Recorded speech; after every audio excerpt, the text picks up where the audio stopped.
राजस्थान की भव्य धरा श्री स्वस्थ धाम जहाजपुर में गुंजायमान होंगे श्री मुनि सुव्रतनाथ भगवान के जयकारे। परम विदुषी लेखिका गणनीय आर्यका 105 श्री स्वस्ति भूषण माताजी के सानिध्य में भूगर्भ से प्रकटित 1008 मुनि सुव्रतनाथ भगवान की 1008 जोड़ों सहित ऐतिहासिक महाअर्चना मंगल बेला रविवार 2 नवंबर 2025 स्थल स्वस्थ धाम जहाजपुर राजस्थान। असंख्य पुण्य की कामनार्थ विधान में बैठने का मन बनाएं। शीघ्र नाम लिखवाकर अपना स्थान आरक्षित कराएं। राशि जमा कराने के पश्चात दिए गए नंबरों पर सूचित करें। भगवान की पूजा कितने द्रव्यों से करते हो?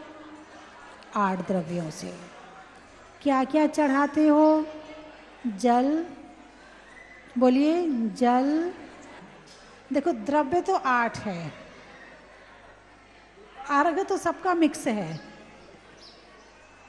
द्रव्य तो 8 है, जल, चंदन, अक्षत, पुष्प, नैवेद्य, दीप, धूप, फल और अर्घ, है ना। सबसे लास्ट में क्या चढ़ाया आपने? फल चढ़ाया। अर्घ तो सबका मिक्स हो गया। लास्ट में क्या चढ़ाया आपने? फल चढ़ाया। क्या चाहिए आपको? बोलिए ना, क्या चाहिए? फल चाहिए। कौन सा फल चाहिए?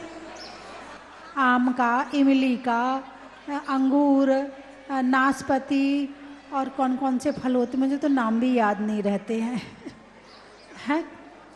भोजन कर तो लेती हूँ पर नाम लेने की ज़रूरत ही नहीं पड़ती मुझे, हैं? तो आपको कौन सा वाला फल चाहिए? मोक्ष महाफल चाहिए। इंसान को बोलना सिखाने में 2 साल लग जाते हैं और चुप करने में 60 साल लग जाती है, तो भी चुप नहीं होता है। मोक्ष फल चाहिए। कौन सा फल चाहिए? मोक्ष फल।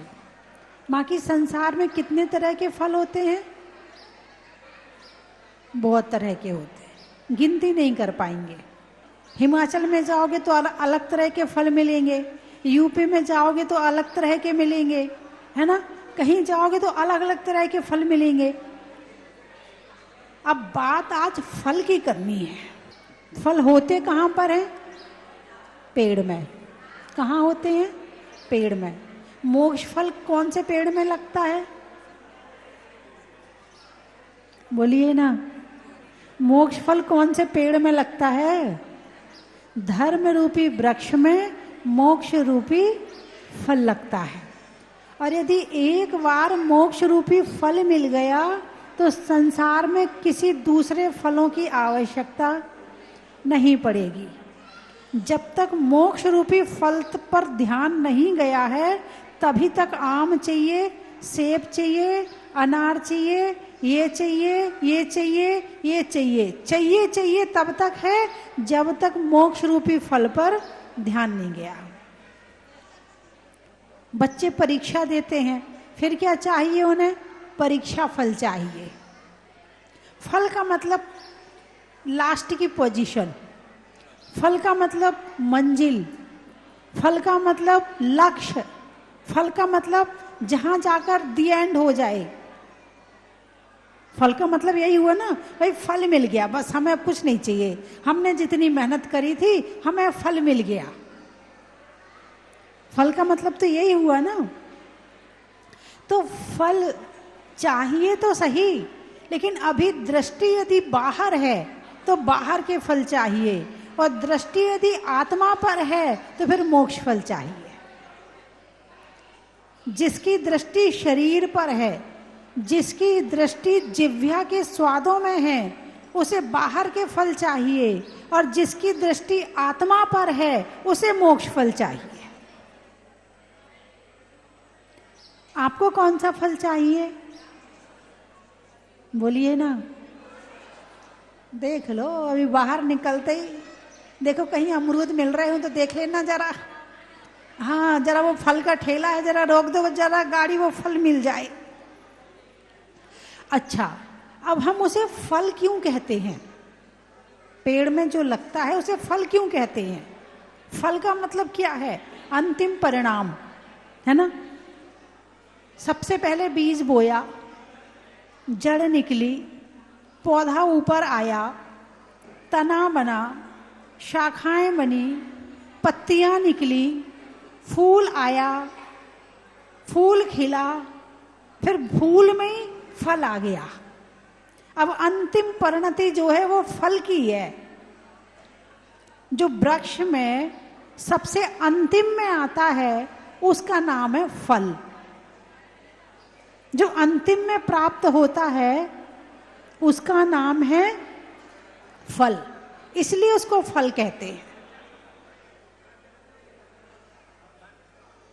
मतलब आप शब्दों को प्रयोग तो करती हो, मगर शब्दों को प्रयोग क्यों करते हैं और वो शब्द बने कैसे हैं, इस बात पर नजर नहीं जाती है। उसके लिए आपको डॉक्टर बनना पड़ेगा। क्या बनना पड़ेगा?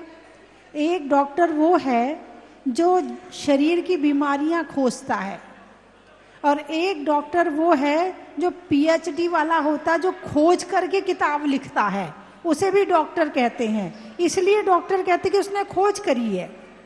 उस डॉक्टर ने तो बीमारियों की खोज करी है, इस डॉक्टर ने किताब में से कुछ ज्ञान की खोज करी है, इसलिए इसको डॉक्टर कहते हैं। चर्चा चल रही है अष्टमूल गुण की, है ना? किसकी? अष्टमूल गुण की। किसके होते हैं अष्टमूल गुण? हैं? श्रावक के होते हैं। अष्टमूल गुण श्रावक के होते हैं, आचार्यों के होते हैं, सिद्ध भगवान के होते हैं। अच्छा, और किसके होते हैं, कौन बताएगा? अष्टमूल गुण किसके होते हैं, कौन बताएगा? श्रावक के भी अष्टमूल गुण होते हैं और सिद्ध भगवान के भी अष्टमूल गुण होते हैं। जिसने श्रावक के अष्टमूल गुणों का प्रारंभ और पालन अच्छी तरह से कर दिया, उसके जीवन में सिद्ध भगवान वाले अष्टमूल गुण अपने आप प्राप्त हो जाएंगे। और जो श्रावक के अष्टमूल गुणों का पालन नहीं कर रहा है तो वो भूल जाए कि उसे सिद्ध भगवान वाले मूल गुण कभी प्राप्त होंगे। और ये अष्टमूल गुणों का पालन केवल आप मनुष्य पर्याय में कर सकते हैं। त्रियंच में भी करें तो सारे त्रियंच ने पहली बात तो योग्यता नहीं है, और किसी किसी में योग्यता होती है तो निमित्त नहीं मिलते हैं, तो बहुत कम होते हैं जिन्हें निमित्त मिलते। लेकिन मनुष्य ऐसे हैं कि इन्हें ज्यादातर निमित्त मिल जाते हैं। उसके बाद भी पालन ना करें तो समझना कि हाथ में चिंतामणि रतन आया और हमने अष्टमूल गुण, मद्य का त्याग, मांस का त्याग, मधु यानी शहद का त्याग, इन तीनों पर चर्चा हो चुकी है। अब आज चर्चा करनी है फल पर। बड़, पीपल, पाकर, ऊमर, कठूमर, ये 5 तरह के फल होते हैं। क्या होते हैं? फल होते हैं। बड़ का फल, पीपल का फल, पाकर का फल, ऊमर का फल और कठूमर का फल, ये 5 तरह के फल होते हैं। और 5 तरह के फलों में जीवोत्पत्ति अत्यधिक होती है। अत्यधिक जीवोत्पत्ति होने के कारण से इन फलों का त्याग करवाया है। बड़ का फल कभी खाया है? नहीं माता जी, जानते ही नहीं है। एक बार हम लोग बिहार करते हुए एक गांव में पहुंचे, वहां बड़ का बहुत बड़ा पेड़ था। बड़े फेमस पेड़ हैं ये, बड़, पीपल बड़े फेमस पेड़ हैं। इनमें देवताओं का वास होता। बोले उसने उसके पीछे लघु शंका कर दी, उसको ऐसा हो गया। क्यों हो गया? उन पेड़ों में देवताओं का वास होता है, व्यंतरों का वास होता है, और कोई वहां गंदगी करे तो वो उन पर नाराज हो जाते हैं। तो वहां हम बैठे हुए थे, बहुत बड़ा चबूतरा था, बड़ में से पेड़ फल गिर रहे थे, पट पट पट पट, कभी इधर गिरे कभी उधर गिरे। और जो गांव के बच्चे थे वो आकर के उठा उठा के खा रहे थे, लेकिन वो फल को पूरा साबुत खा रहे थे, उसको खोल के नहीं खा रहे थे। तो मैंने उनसे पूछा मैंने कहा बच्चों ये तुम फल जो खा रहे इसको तोड़ के क्यों नहीं खा रहे? तो बोले इसके अंदर बहुत कीड़े होते हैं। मैंने कहा कैसे कीड़े होते हैं? एक ने खोल के दिखा दिया मुझे। जैसे ही उसने खोला उसमें से 4 इंद्री जीव, कितनी इंद्री? 4 इंद्री जीव पंख वाले उड़ उड़ के निकले उसमें से। कम से कम एक में से 5-7 जीव निकले, 10 जीव निकले। तब पता चला कि तुम जानो या ना जानो, तुम भगवान की बात तो मान ही लो, इसी में हमारी भलाई है। क्योंकि हमें इतना ज्ञान नहीं है कि हर जगह जाके हम प्रैक्टिकल करके देखें। भगवान के केवल ज्ञान में सब कुछ आया है। इसीलिए उन्होंने जो कह दिया बाबा वाक्य प्रमाणम, जो भगवान ने कह दिया वो पत्थर की लकीर है। इतना आश्चर्य हुआ मुझे देख करके। तो जो अष्टमूल गुण बताए हैं, भगवान महावीर ने कहा है कि श्रावकों को अष्टमूल गुण का पालन करना चाहिए। क्यों करना चाहिए? ऐसे पता चलता है। यदि तुम पहले खाओ, फिर देखो, फिर तोड़ो, फिर छोड़ो, बहुत देर हो जाएगी, बहुत पाप चढ़ जाएगा। तब तक तो पहले ही मान लो प्रभु जो आपने कहा है वो स्वीकार है। इसीलिए बड़ के फल में, पीपल के फल में, पाकर के फल में, उमर के फल में, कठुमर के फल में अत्यंत जीवोत्पत्ति होती है। अत्यंत जीव भरे पड़े रहते हैं। इसलिए इन 8 चीजों का त्याग करना कहा है अष्टमूल गुण। लेकिन उस समय पिज़्ज़ा नहीं चलता था, बर्गर नहीं चलती थी, उस समय मैगी नहीं चलती थी, और वो किटकैट की जो बछड़े का मांस होता जिसमें वो वाली चॉकलेट नहीं चलती थी। उस समय ये नहीं चलते, वरना उस समय भगवान बोल देते ये तो अब तुम्हारा समय आया है। यदि उस समय भगवान के ज्ञान में तो था, लेकिन उस समय बोलते तो फिर लोग पूछते भगवान ये है क्या? तो जिस समय जो परिस्थितियां थी वो चीजें बता दी। जब समय आएगा तो इनके हिसाब से वो जीव स्वयं समझ जाए कि क्या खाना है और क्या, अरे बोलिए ना, नहीं खाना है। अच्छा, खाने में धर्म हो सकता कि नहीं हो सकता? एक बहन जी आई, बोले मेरा एक प्रश्न है, मैं बहुत जगह गई लेकिन मेरे प्रश्न का मुझे संतुष्टि वाला उत्तर आज तक नहीं मिला। मैंने कहा भाई प्रश्न पूछो, शायद जो मैं बताऊं शायद संतुष्टि हो जाए। उन्होंने कहा मंदिर जाते हैं तब तो धर्म हो जाता है, लेकिन अब मंदिर में हम कितनी देर बैठे हैं, वहां धर्म कैसे? मतलब धर्म हमें करना ज्यादा देर है, लेकिन मेरे पास टाइम कम है, मंदिर में हम ज्यादा देर बैठ नहीं सकते हैं, तो हम घर में आके धर्म कैसे करें? मैंने कहा आप झाड़ू लगा रही हो तो भी धर्म हो सकता है, आप पोंछा लगा रही हो तो भी धर्म हो सकता है, आप भोजन बना रही हो तो भी धर्म हो सकता है, आप सो रही हो तो भी धर्म हो सकता है, आप चल रही हो तो भी धर्म हो सकता है, आप बोल रही हो तो भी धर्म हो सकता है, आप देख रहे हो तो भी धर्म हो सकता है, आप सूंघ रहे हो तो भी धर्म हो सकता है, और आप सुन रहे हो तो भी धर्म हो सकता है, आप खा रहे हो तो भी धर्म हो सकता है। बोले ऐसे कैसे हो जाएगा? झाड़ू लगाने में कैसे धर्म हो सकता है? आप कहो तो बता दूं। अरे बोलिए ना, झाड़ू लगाना आपके लिए जरूरी है, लेकिन देखकर झाड़ू लगाना, कोई चींटी ना मर जाए, कोई जानवर ना मर जाए, कोई मतलब कीड़ी मकोड़ी ना मर जाए, देखकर लगाया धर्म हो गया। पर अहिंसा परमो धर्म, आपने जीव की रक्षा कर ली, धर्म हो गया। पोछा लगा रहे हैं, देख के लगाओ, चींटी ना मर जाए, धर्म हो गया। चींटी के अलावा और भी चीज, ऐसा नहीं कि चींटी कहा है तो चींटी बस। माता जी ने कहा था चींटी को बचाना है, चींटे को नहीं बचाना है, मकोड़े को नहीं बचाना है, इसलिए उसको नहीं बचाऊंगी, चींटी को बचा लूंगी। नहीं, जितने भी जीव जंतु हैं उनको बचाते हुए रक्षा करना। नहाते हो, नहाने में धर्म हो सकता कि नहीं होता? हो सकता। कैसे हो सकता है?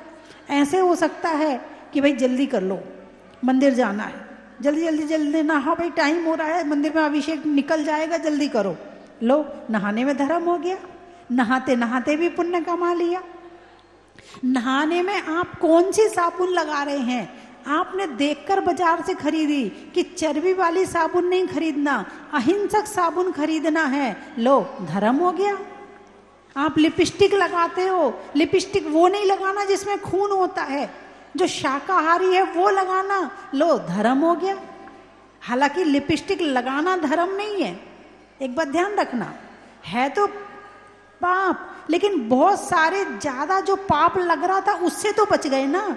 जितना आप बचे हो वो धर्म हो गया, जितना बचे हो वो धर्म हो गया। झाड़ू लगाना धर्म नहीं है, लेकिन अहिंसा रूप से झाड़ू लगा रहे हो तो जो आपने रक्षा करी है वो धर्म हो गया। भोजन करने में भाई रात हो गई हम नहीं खाएंगे, धर्म हो गया। और धर्म होता क्या है? पलक झपकते धर्म होता है। आप तो बस मन में विचार अच्छा रखो, धर्म हो गया। क्रीम पाउडर लगाते हो, कौन सी लगाना कौन सी नहीं लगाना देख के रखो, धर्म हो गया। घर में बर्तन लाने हैं, बोन चाइना के नहीं लाने हैं क्योंकि ये हड्डियों के बर्तन होते हैं, दूसरे बर्तन ले आओ, धर्म हो गया। किसी की बात सुन रहे हो, सुनने में भाई फालतू निंदा बुराई मत कर, पाप लगता है नहीं नहीं, क्योंकि बोलने वाला निंदा करने वाला तो पापी है, लेकिन जो निंदा सुन रहा है वो उससे बड़ा पापी है। क्यों है? जब सुनने वाला नहीं रहेगा तो करने वाला कैसे करेगा? सुनने वाला मिला इसलिए तो कर रहा है, तो सुनने वाला पापी हुआ कि नहीं हुआ? और सिंगल पापी है कि डबल पापी है? डबल पापी है। तो लोग कानों से धर्म कर लिया, मोबाइल में गाने ना सुन के भजन सुन लिए, प्रवचन सुन लिए, लो धर्म हो गया। कुछ समझ में आया कि नहीं आया? तो धर्म करने में आप बड़ी छोटी छोटी चीजों से धर्म कर सकते हो। भाई आज अष्टमी है, आज साबुन नहीं लगाएंगे, आज अष्टमी है, चतुर्दशी है, आज बाजार का नहीं खाएंगे, आज रात में नहीं खाएंगे, आज अष्टमी चतुर्दशी है, आज आलू प्याज नहीं खाएंगे, आज हरी नहीं खाएंगे। अरे हरी खाएंगे तो एक दो से ज्यादा नहीं खाएंगे, धर्म हो गया। खा भी लिया, पेट भी भर गया और धर्म भी हो गया। परेशानियां कौन से कर्म के उदय में आती है? पाप के उदय में या पुण्य के उदय में? बोलिए ना, पाप के उदय में। जाति कौन से कर्म के उदय में? पुण्य के उदय में। पुण्य कैसे आता है? ऐसे छोटे छोटे छोटे छोटे काम करते रहो, पुण्य आता रहेगा, और पुण्य आएगा तो परेशानियां अपने आप चली जाएंगी। लोग मंत्र पूछते, माता जी कोई अच्छा सा मंत्र बता दो। अच्छा जीवन जियो, इससे बड़ा कोई मंत्र नहीं है। अच्छा जीवन जियो, इससे बड़ा कोई दुनिया में मंत्र नहीं है। भगवान महावीर की बात मानकर जियो, इससे बड़ा कोई धर्म नहीं है। सबसे बड़ा धर्म है भगवान महावीर की बात मानना, भगवान महावीर की आज्ञा का पालन करना, उन्होंने जो कहा है वो करना बहुत बड़ा धर्म है। ये कर लिया आपने, बहुत बड़ा काम कर लिया। कुछ समझ में आ रहा कि नहीं आ रहा है? तो कहने का अभिप्राय मेरा ये है कि खाने में धर्म होता है। कैसे होता है? अष्ट मूल गुण के पालन में, अष्ट मूल गुण के पालन में सारी की सारी चीजें खाने से शुरू करी है। कहां से शुरू करी है? भाई श्रावक के अष्टमूल गुण होते हैं ना, कहां से शुरू हुए हैं? खाने से। मद्य नहीं पीना, शराब नहीं पीना, होश में नहीं रहोगे। और जो बेहोश है वो बहुत ज्यादा पाप करता है। शराब में कि एक बूंद में इतने जीव होते हैं कि यदि वो कबूतर बन के उड़े तो तीनों लोक में भर जाए, ऐसे शहद में होते हैं। तो इसलिए मद्य नहीं पीना, मांस नहीं खाना, शहद नहीं खाना, और बड़ पीपल पाकर उमर कठुमर के फल नहीं खाना। लो आप श्रावक बन गए। और कहाँ से शुरू किया? खाने से। और आज सबसे ज्यादा असंयम किसमें है? खाने में है। सबसे ज्यादा असंयम हो सकता था, इसीलिए भगवान महावीर ने खाने से शुरुआत करी है कि भाई सबसे पहले इसको कंट्रोल करो। जिसने अपनी जिह्वा को कंट्रोल कर लिया उसने सारी दुनिया को वश में कर लिया। अरे बोलिए ना। हाँ, सब एक साथ बैठ जाते थे, सबकी थाली एक साथ लग जाती थी और वो ही खा लेते थे। ऐसे ही होता, बैठे ना बड़े लोग, माँ जो दे देती थी वो खा लेते थे। कभी नानुकर नहीं करी, कभी नखरे नहीं बताए, कभी गुस्सा नहीं किया, कभी चिड़चिड़ाया नहीं। ठीक है, तुमने जो बनाया है ठीक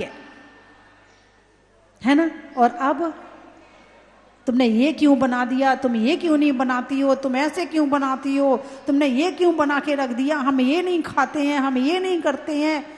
ये नहीं सोचना कि गुस्सा करने के बाद में जो खाया है उससे आपको बड़ा अच्छा लगेगा। इच्छाएं दुख देने वाली हैं, सुख देने वाली नहीं है। जिसके पास जितनी ज्यादा इच्छाएं वो उतना ज्यादा दुखी, और जिसके पास जितनी इच्छाएं कम वो उतना ज्यादा सुखी।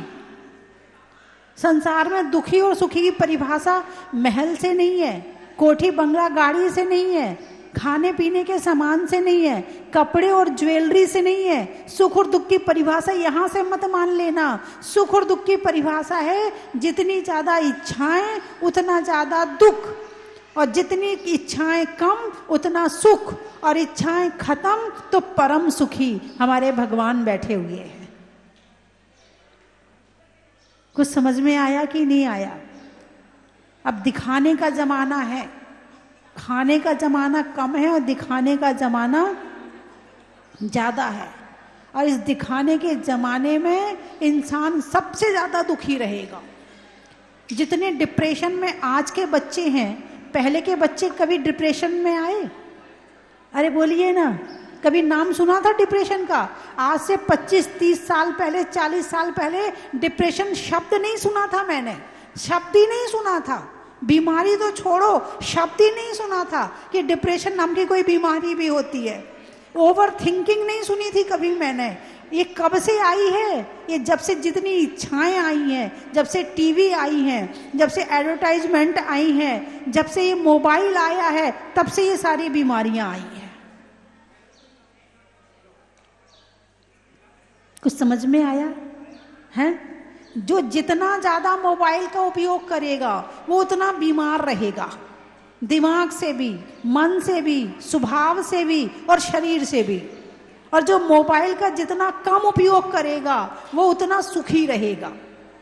ये मत सोचो कि मोबाइल 1 लाख वाला आ गया तो अब तुम भगवान बन गए, अब तुम्हें मोक्ष मिल गया, इतना सुख मिल जाएगा। जितना ज्यादा मोबाइल उतना ज्यादा दुख। कुछ समझ में आया कि नहीं आपको? कि नहीं माता जी बहुत मजा आता मोबाइल में। हाँ, ले लो मजा। जब आंखों से दिखेगा नहीं, दिमाग की नसें खराब हो जाएंगी, जब कान बहरे हो जाएंगे, जब गर्दन झुकी झुकी, ये कंधों की ये सारा वजन गर्दन पे होता है इधर, तो जब ये खराब हो जाएगी फिर लेना सुख, फिर बताना कितना सुख मिल रहा है। फिर डॉक्टर कहेगा बस आप मोबाइल कम चलाइए, आप मोबाइल मत चलाइए। इंसान किसी और के सामने झुके ना झुके, मोबाइल के सामने अपनी गर्दन झुकाए बैठे रहता सारे दिन। यूं सामने वाले के सामने तो अकड़ा रहेगा और मोबाइल के सामने दिन भर झुका रहेगा। मोबाइल ने झुकना सिखा दिया इंसान को। बंधुओं, तो अष्टमूल गुण में बड़, पीपल, पाकर, उमर और कठुमर, ये 5 तरह के फल नहीं खाने चाहिए। दूसरी बात, मोबाइल में जितनी चीज़ें खाने की एडवर्टाइजमेंट आती हैं वो सारी चीज़ें भी हमें नहीं खानी चाहिए, कब तक नहीं खानी चाहिए? जब तक उसका सारा देख ना लो कि उसमें क्या क्या पड़ा हुआ है। और खाते हो, भगवान महावीर की बात नहीं मानते हो तो फल आपको ही भुगतना पड़ेगा। तुम भुगतोगे, बच्चे भुगतेंगे। बच्चे तो छोटे हैं, ले बेटा पैकेट का खा ले बेटा मैगी खा ले। अब कौन बनवाए तेरे लिए रोटी, ले मैगी खा ले। ये मम्मी नहीं है, ये दुश्मन है। बेटे आज होटल चलेंगे, आज घर में नहीं खाएंगे। ये मम्मी नहीं है, ये दुश्मन है जो ऐसे बुरे संस्कार दे रही है अपने बच्चों को। यदि वास्तव में तुम उसकी माँ हो तो उसके जीवन को सुखी करने के लिए भगवान महावीर का भक्त बना देना, शिष्य बना देना, उनका गुरुओं के चरण स्पर्श करवा देना, ताकि उसका जीवन सुखी हो जाए। दिन भर मोबाइल पे, ले बेटा मोबाइल, रो रहा है, ले ले, चल मैं काम कर लूँ, तू मोबाइल खेल ले। ये माँ नहीं है, ये दुश्मन है। उसकी आंख दिमाग सब खराब कर रही है अभी से। और जो माँ अच्छी होती है अपना मोबाइल ताले में रख देती, छोटा मोबाइल रखती है बात करने के लिए, और वो वाला मोबाइल ताले में। जब वो सो जाएगा, स्कूल चला जाएगा, थोड़ी देर चला लेगी, फिर अंदर रख देगी, ना दिखेगा न मांगेगा। हिंदी में मात्रा का, स्कूल में छात्रा का, आज आपकी जहाजपुर की यात्रा का बड़ा ही महत्व है। पानी में बुड़बुड़ का, सर्दी में गुड़ का, और श्रावक के अष्टमूल गुण का बड़ा ही महत्व है। भाव से तरने का, कर्म के हरने का, और अष्टमूल गुण का पालन करने का बड़ा ही महत्व है। चावल में चुनने का, बुनाई में बुनने का, और बड़ी शांति से प्रवचन सुनने का बड़ा ही महत्व है। आपको अच्छा लगा? अच्छा तो लगा, लेकिन अष्टमूल गुण हैं कि नहीं आपके? कौन कौन के बचपन में भगवान के सामने किस किस के मम्मी पापा ने उसको दिलवाए हैं, है ना? चलिए, कहाँ कहाँ से आए हैं? आम की बौर का, नेता में दौर का, आने वालों में इंदौर का। प्रभु की मूरत का, मनुष्यों की जरूरत का, और आने वालों में सूरत का। खेत में खाद का, भोजन में सलाद का, आने वालों में अहमदाबाद का। होने में गदगद का, सरस्वती मंत्र में बदबद का, और आने वालों में धरियावद का। सतियों में अनंग सरा का, रहने के लिए धरा का, और आने वालों में करेरा का। बड़ा ही महत्व है। गाने में सुर का, नृत्य में नूपुर का, आने वालों में डूंगरपुर, उदयपुर, जबलपुर, और पुर वाले कितने हैं? छतरपुर, छतरपुर, जयपुर, परतापुर, छतरपुर, छतरपुर, सारे पुर वालों का। नहीं होने में विवाद का, देने में दात का, और आने वालों में साहिबाबाद का। बड़ा ही महत्व है। त्रियंचों में बिल्ली का, डंडा में गिल्ली का, आने वालों में कृष्णानगर दिल्ली का। बड़ा ही महत्व है। बच्चों में साबर का, दवाइयों में डाबर का, और आने वालों में ब्यावर का। बड़ा ही महत्व है। पूछने में हाल का, खिड़की में जाल का, और आने वालों में भोपाल का। बड़ा ही महत्व है। महसाना, रिश्तों में नाना का, पुर्जों में पाना का, और आने वालों में महसाना का। पक्षी में पर का, शरीर में सर का, और आने वालों में सोनागिर का। बड़ा ही महत्व है। पानी में मगर का, चलने में डगर का, आने वालों में गांधीनगर का। बड़ा ही महत्व है। करने में अनशन का, अनशन यानी उपवास, करने में अनशन का, छोड़ने में अशन का, और आने वालों में शालीमार गार्डन का। बड़ा ही महत्व है। भरूच, सेना के कूच का, पशुओं में पूछ का, मनुष्यों में मूछ का, और आने वालों में भरूच का। बड़ा ही महत्व है। पापों के खंड खंड का, बुढ़ापे में दंड यानी डंडा, दंड का, और आने वालों में भिंड का। बड़ा ही महत्व बस है। नैनीताल का बता देती। पूछने में हाल का, सर्दी में साल का, और आने वालों में भवाले नैनीताल का। बड़ा ही महत्व है। चेहरे में नैन का, बोलने में मीठे बैन का और आने वालों में उज्जैन का। गाजियाबाद, अच्छा। खेत में खाद का, नहीं होने में विवाद का और आने वालों में गाजियाबाद का। मिठाइयों में मावा का, शादी के सावा का और आने वालों में पिड़ावा का। बड़ा ही महत्व है।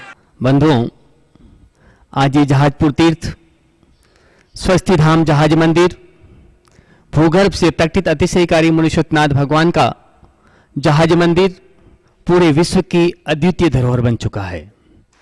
आज ये तीर्थ golden book of world record में दर्ज हो चुका है। ऐसे ऐतिहासिक जिनालय में कई कार्यक्रम आयोजित होते रहते हैं। इसी श्रृंखला में एक 3 दिवसीय महामहोत्सव का आयोजन होने जा रहा है। परम पूजनीय सिंहरथ प्रवर्तक त्रिलोक तीर्थ प्रणेता आचार्य भगवान विद्याभूषण सन्मति सागर जी महाराज की आज्ञानुवर्तु शिष्या गण्यारिका स्वस्थी भूषण माता जी के सत्संग पावन सानिध्य में। बंधुओं, ये स्वस्थी धाम आपको बुला रहा है। आने वाली 31 अक्टूबर को उत्तर भारत के प्रथम आचार्य और छाणी परंपरा के ज्येष्ठ आचार्य आचार्य भगवान शांति सागर जी महाराज की 138वीं जन्म जयंती स्वस्थी धाम जहाजपुर की पावन धरा पर परम पूजनीय गुरु मां गण्यारे का स्वस्थी भूषण माता जी के सत्संग पावन सानिध्य और निर्देशन में मनाई जाएगी। उस दिन 1008 भक्तों द्वारा आचार्य श्री की महापूजा की जाएगी। आप इस कार्यक्रम में सादर आमंत्रित है। इसी श्रृंखला में 1 नवंबर को परम पूजनीय भारत गौरव गुरु मां गण्यारे का स्वस्थी भूषण माता जी, जिनकी साधना और तपस्या के फल से आज ये स्वस्थी धाम तीर्थ जन जन के मानस पटल पर अंकित हो चुका है, उनका जन्म जयंती महामहोत्सव शुभकामना परिवार, जो पूज्य माता जी की प्रेरणा से पूरे भारतवर्ष में लगभग 400 शाखाएं संचालित है, उनका अधिवेशन और पूज्य माता जी के चातुर्मास निष्ठापन के बाद पिछी परिवर्तन का भव्याति भव्य कार्यक्रम 1 नवंबर को आयोजित होगा और 2 नवंबर को मुनीश्वरनाथ भगवान की भक्ति। बंधुओं, 2 नवंबर को मुनीश्वरनाथ विधान का आयोजन किया जा रहा है। उस विधान में अधिक से अधिक संख्या में बैठ करके भक्ति करने का सुनहरा मौका पूज्य गुरु मां के सत्संग पावन सानिध्य में पूज्य माता जी के द्वारा रचित विधान उन्हीं के सानिध्य में करने का सुनहरा मौका हम सबको मिलने जा रहा है। तो आप इस विधान में बैठ करके भक्ति कर सकते हैं। इसके लिए एक जोड़े की न्योछावर राशि मात्र 1100 रुपये है। कोई अकेला बैठना चाहे तो मात्र 500 रुपये की राशि में आप अपना नाम दे सकते हैं। तो बंधुओं, इस 3 दिवसीय कार्यक्रमों की श्रृंखला में आप सादर आमंत्रित हैं। आप अपनी सूचना स्वस्थी धाम पर दे सकते हैं। बाहर से पधारे सभी भक्तों के आवास एवं भोजन की समुचित व्यवस्था क्षेत्र समिति द्वारा की जा रही है। धन्यवाद। माता जी से मेरा पूरे ब्यावर धर्म नगरी की तरफ से सविनय करजोड़ प्रार्थना है कि माता जी आपके चरण कमल ब्यावर की ओर जल्द से जल्द पड़े। ब्यावर धर्म नगरी आपके चरणों की रज पाने के लिए आतुर है और आपकी अमृतमयी वाणी सुनने के लिए आतुर है। मेरा माता जी से कर जोड़ सविनय प्रार्थना है, अनुरोध है, माता जी जल्द से जल्द ब्यावर की ओर प्रस्थान कीजिए। पूरे ब्यावर नगरी की तरफ से मेरा आपसे सविनय अनुरोध है, निवेदन है। सभी को सादर जय जिनेन्द्र।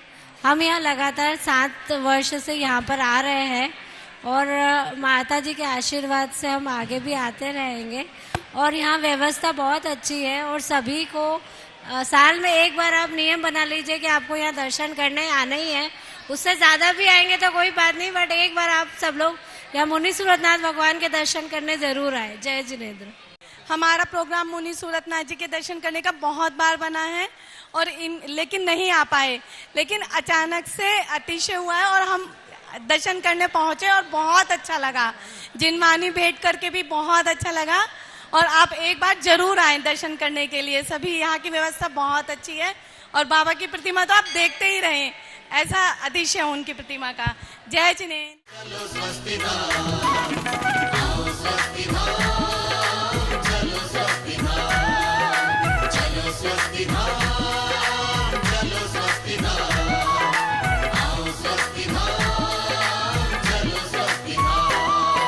स्वस्थी धाम मुझे जाना है, मन में है ये धारणा। स्वस्थी धाम मुझे जाना है मन।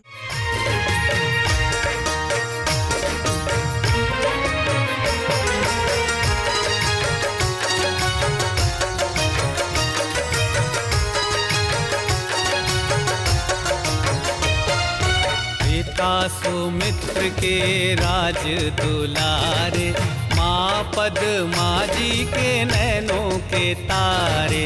पिता सुमित्र के राज दुलारे, माँ पद्मा जी के नैनों के तारे। राजगृही में जन्म लियो आप, राजगृही में जन्म लियो आप। आओ आओ मनाए खुशी आज आरती भगवन की। आओ आओ करें गुणगान आरती भगवन की। आओ आओ करें गुणगान आरती भगवन की।